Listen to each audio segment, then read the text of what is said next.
Hello, YouTube. So today I want to talk about publications on Medium.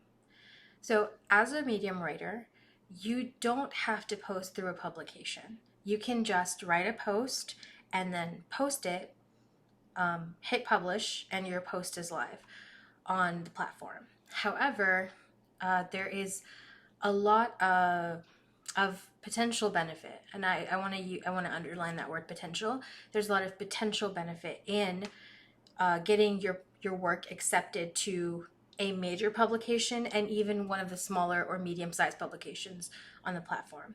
Now, here's what you have to keep in mind with everything I'm going to say. Medium is a moving target. It's changing, right? When I joined the platform, it was totally different. The payment structure was different. What publications meant was different, how important they were than it was halfway through, than it is now, than it might be tomorrow. But one thing that has kind of stayed the same is consistency of posting your work. So it's not as important. I just want to start this whole conversation off with kind of the thesis is it's not as important whether or not you post in major publications all the time as it is to be a consistent writer. That's like the number one thing about Medium is you want to consistently publish material. So with major publications, the possible benefit is getting your work accepted there means you've hit some kind of like milestone of writing, and that can mean something. And a lot of publications have requirements that you need to follow in order for them to even consider publishing your work. So it could also mean that you've managed to write an article incorporating quotes, or you've managed to really come up with a well laid out, well thought out article. So these are kind of the non financial benefits of potentially posting in a major publication. Another thing, of course, about posting in a major publication is that you get more eyes on your material, possibly. And if you've noticed that I'm continuing to use these words potentially and possibly, it's because there's not a guarantee.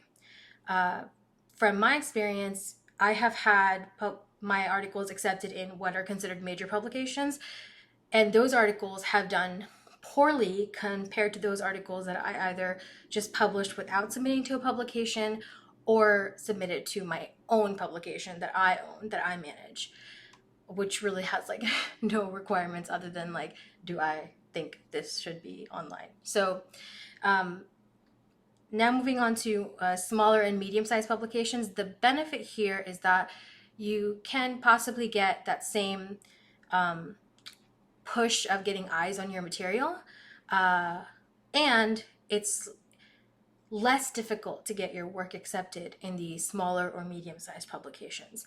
That doesn't mean that those publications don't matter, and it doesn't mean that you have to use this as an indicator to decide whether or not you're a good writer. I consider myself to be a good writer, and I've been rejected from publications, and I've seen work that I personally consider inferior to my work. And there's, by the way, it's important to mention here, there is a lot of work that I think is superior to my work. So just keep that in mind. But I've seen work that I'm wondering, okay, how did this get accepted and my post didn't get accepted, right? But at the end of the day, it won't help you to take these things personally. For me, I opted for a third approach, which I'm going to talk about next, and that is to just start my own publication. My publication is called An Amygdala, and it's where I post my work. So I post personal essays, articles. I've started posting some of my short stories there as well. And what I really love about this is that I don't have to worry about whether or not a publication is going to accept my work. I don't have to worry about following their guidelines. And I don't have to worry about how long it's going to take them, if they accept my work, to post my material. So I am the person who's the gatekeeper for that publication. So I make the decision, and then when I'm ready to post it, I just do. The downside is you have to grow it, right? Like if you want your publication to be this larger, well-established entity, you have to grow it. You have to spend time doing that. And that's something that you really have to think about, a choice that you have to consider making. For me, the reason I opted to do that was there are a lot of topics I want to write about that I really didn't feel like um, there was a publication for already on the platform. I didn't think that I could write with the nuance that I wanted to have on the topics that I wanted to write about for major publications and even maybe some smaller or medium ones. Uh, I I think that in a way my perspective is a little unique. Being South Asian, first generation American, my perspective on certain cultural values, my perspective on feminist thinking, it often puts me in a position where it put me in a position where I had to decide between, do I want to create material for this publication or do I want to write this thing that I want to write? And I didn't want that choice because the first option took the took the meat out of writing for me. So what writing is supposed to give to me is an outlet for my self-expression, my thoughts, the things that I haven't said that I've been thinking for like 3 decades, right? So that second part, being able to just say what I want to say, write what I need to write, that was more important, and that's how an amygdala came to be. Um, if you are considering starting your own publication, I say go for it. How can it hurt? If you do it, you start it, and you're like, I don't know if I have enough material to put here. No harm done. You've just learned an important lesson about your own writing journey on the platform. And if it does do really well, then it's something that's completely yours, and it's really it's a house for your writing, and I think that's a really special thing.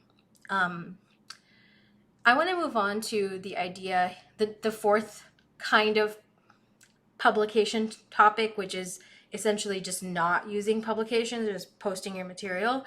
And that's also something I've done before. I will have to go through my many, many essays. I think at this point I've had over 2,000 posts on the website. So, but I think I can say with high accuracy that I've written posts that didn't go into any publication. I just published them, and those also did well. It's all of this is I want to pause here. When we talk about strategy on Medium, right? How to get eyes on your material, how to become kind of a more known writer.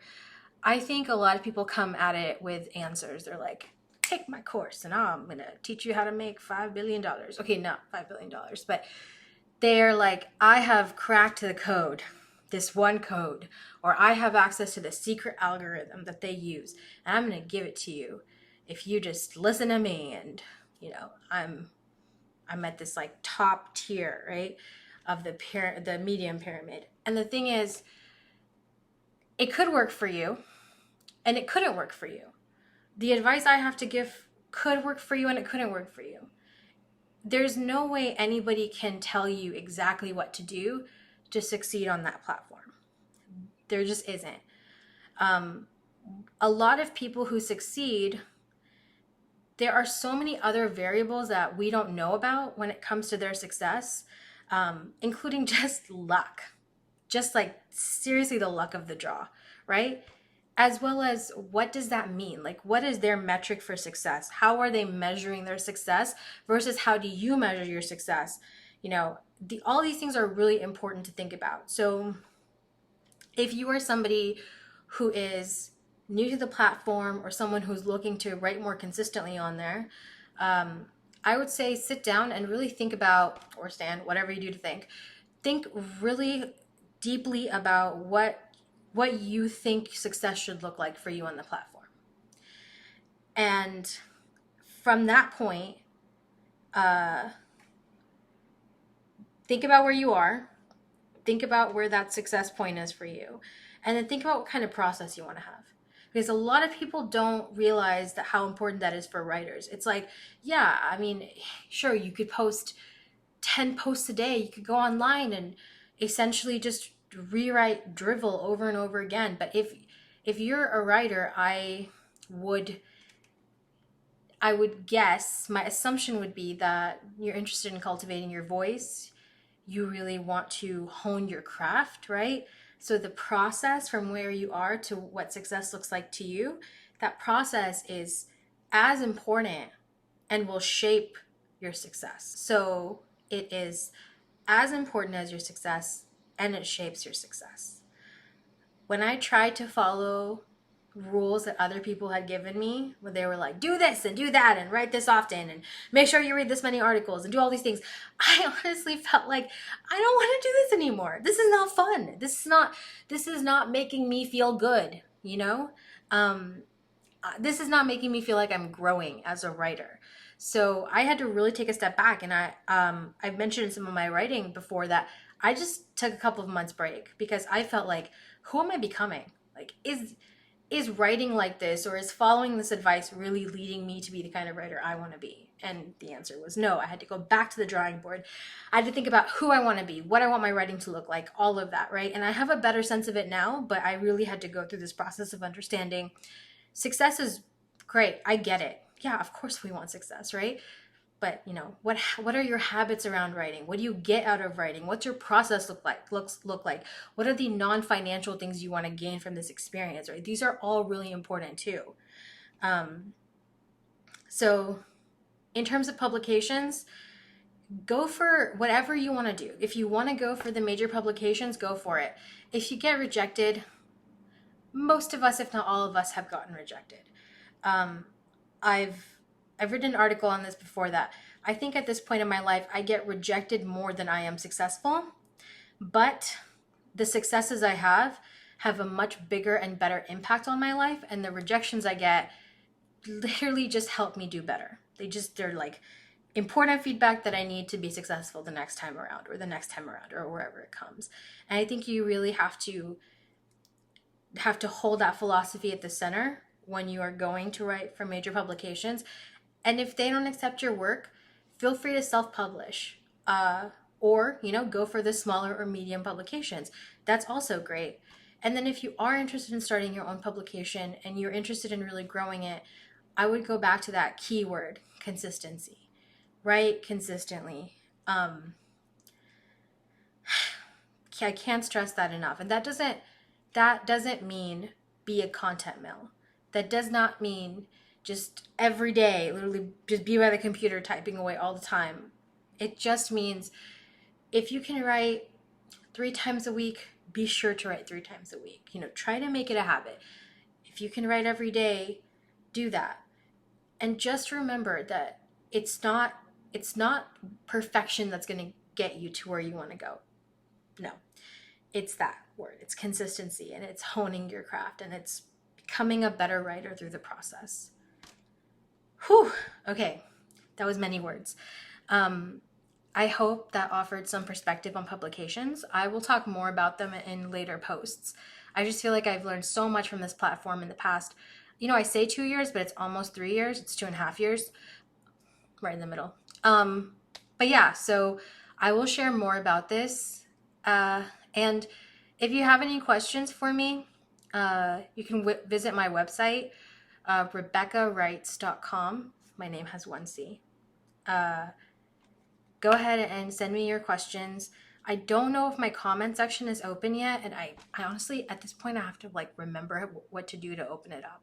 But if you can leave a comment with a question, please do it there. That's easier. If you can't, that's my website. You can message me there. Yeah. All right then. Until next time.